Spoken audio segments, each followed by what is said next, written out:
পরে আমি দেখলাম আমার বন্ধুরা কইলো উড়াইছে, পরে আমি গাড়ি দিয়ে আইলাম, দেখতে সুন্দরী দুম্বা আইছে, নাক্কাড়া গরু আইছে।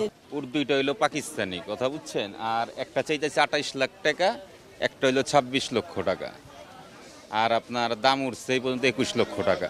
দুম্বা আনছিলাম 7টা, 4টা বিক্রি হয়েছে, 3টা। সবাই উট দেখতে পছন্দ করে, আর মরুভূমির প্রাণী, এজন্য দেখার সবাইরও একটা ইচ্ছা থাকে।